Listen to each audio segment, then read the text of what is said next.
Nous sommes le 2 mars 2021 et dans cette vidéo, je vais vous raconter une anecdote. Il s'agit d'un sujet très important pour moi étant donné que ça a eu beaucoup d'impact négatif sur ma vie, il s'agit de mon addiction à la pornographie. Étant donné que c'est un problème qui touche de plus en plus de gens de plus en plus jeunes, il me semble donc important d'en parler. Comme ça, les personnes qui sont touchées ou concernées par ce problème auront, je l'espère, beaucoup plus de facilité à en parler ou à le régler. Ça me semble être quelque chose d'important de se confier à ses proches pour régler plus facilement ce genre de problème.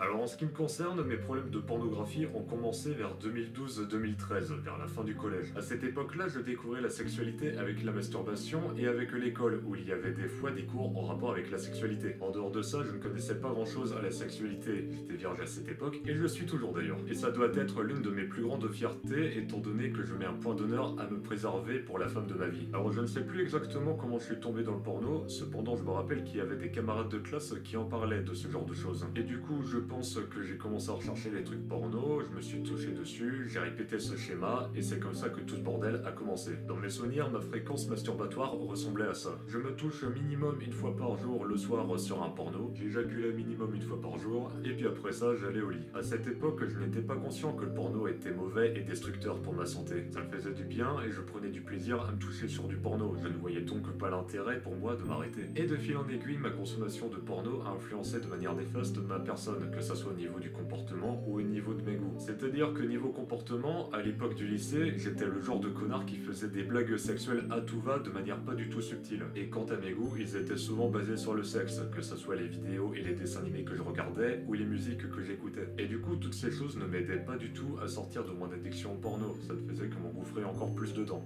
Alors au vu de ma situation, ça allait vraiment être compliqué pour moi de sortir de cette addiction au porno. Mais heureusement, en octobre 2015, j'ai fait la découverte de Pierre Orca, une personne qui m'a beaucoup impacté positivement. Et celui-ci avait expliqué à de multiples reprises dans ses streams les effets négatifs que produisait le porno sur l'humain. Que ça soit les dommages sur le cerveau, la dépendance, les déviances sexuelles, le cercle vicieux dans lequel ça t'engouffrait et plein d'autres trucs encore. Mais malgré ces explications et son influence sur moi, je n'arrivais toujours pas à arrêter le porno, c'était vraiment trop dur pour moi. Mais un jour, en mars 2017, j'ai décidé du jour au lendemain d'arrêter de me toucher sur du porno, et cette prise de décision a bien marché mine de rien. Sauf que ça n'a pas duré éternellement, étant donné que j'ai eu une espèce de rechute pendant l'année 2019, c'est-à-dire environ 2 ans plus tard. Mais avant de vous parler de cette rechute, je tiens à vous rappeler que ma consommation de porno a commencé vers 2012-2013, c'est-à-dire pendant environ 4-5 ans. Donc imaginez bien le bordel que ça a foutu dans ma tête, sachant que ma consommation de porno était de une masturbation par jour et une éjaculation par jour. Juste avant, je vous parlais du cercle vicieux dans lequel plongeait le porno. Quand je me touchais sur un truc en particulier, au bout d'un moment, je finissais par m'enlacer, et du coup, il me fallait quelque chose de plus intense pour pouvoir me stimuler. J'ai reproduit ce schéma en boucle, en boucle, en boucle, en boucle, en boucle, jusqu'à arriver à un stade où je me touchais sur des trucs pas vraiment sains. Je vais éviter d'en parler parce que je n'ai pas de choses intéressantes à dire sur ça, à part que c'était dégueulasse. Et en tout cas, sachez que pendant un long moment, ma préférence en termes de contenu porno était le combo hentai, inceste, loli. À cette époque, j'étais fan de manga, d'animé et autres japonaiseries, donc mes goûts en termes de porno étaient liés fatalement. Et pour avoir longuement cherché des hentai pendant ma période d'addiction, je peux vous dire que c'est vraiment malsain ce qui peut se produire. Parce que les gars qui créent des hentai laissent libre cours à leur imagination, étant donné que ce sont des dessins et de l'animation. Ce qui faisait que je tombais de temps à autre sur des choses vraiment malsaines. Et j'ai encore certains souvenirs de certains trucs dégueux pour vous dire à quel point c'est dangereux. Mais heureusement, comme je vous l'ai dit plus tôt, mes problèmes de porno se sont arrêtés temporairement vers mars 2017.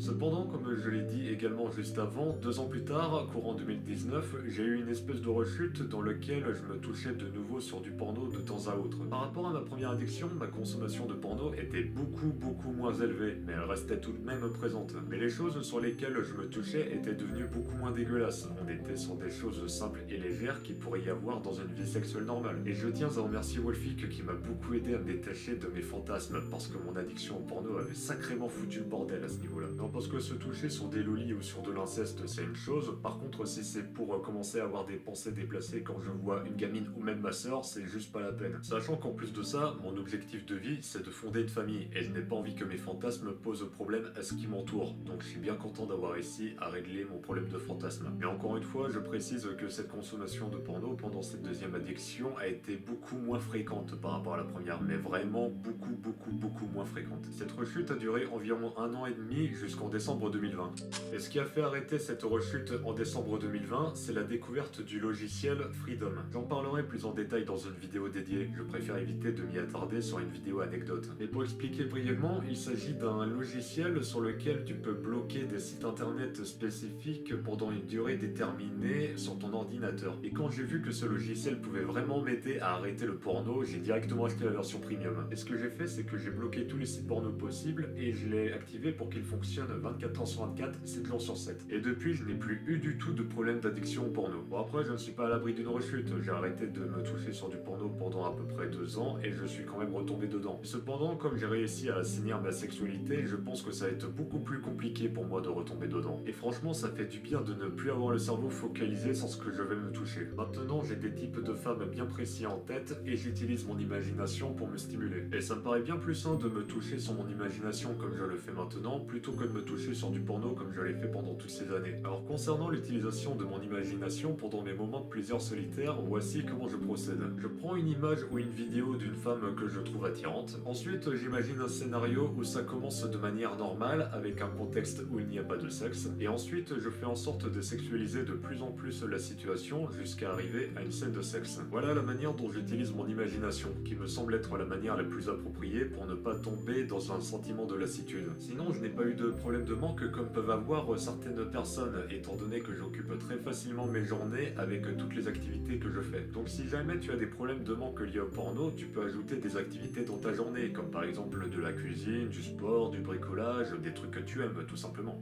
Sur ce, la vidéo est maintenant terminée. Merci à vous de l'avoir regardée jusqu'au bout. En ce qui me concerne, il faut savoir que je ne suis pas très à l'aise quand je parle de sexe en public. En parler avec mes camarades de The Orcascat ne me pose pas de problème, mais en discuter en dehors de ce groupe, là ça devient beaucoup plus compliqué. Donc je pense que c'est une bonne chose d'avoir fait cette vidéo pour éliminer cette gêne qui me freine. Et j'espère que cette vidéo pourra aider les gens qui ont des problèmes avec le porno. Parce que c'est un problème qui touche beaucoup de gens, mais qui est devenu complètement banalisé. C'est pourquoi je pense qu'il faudrait encourager la discussion de manière sérieuse en rapport avec le sexe. Parce que le sexe est considéré pour beaucoup comme un sujet intime, mais si personne n'en parle, bah ça ne réglera pas les problèmes, comme par exemple le porno et les déviances sexuelles. Donc si jamais vous êtes entouré de personnes bienveillantes et qui savent se montrer à l'écoute, parlez-leur de vos problèmes et peut-être que ça vous encouragera à les régler. Sur ce, à la prochaine.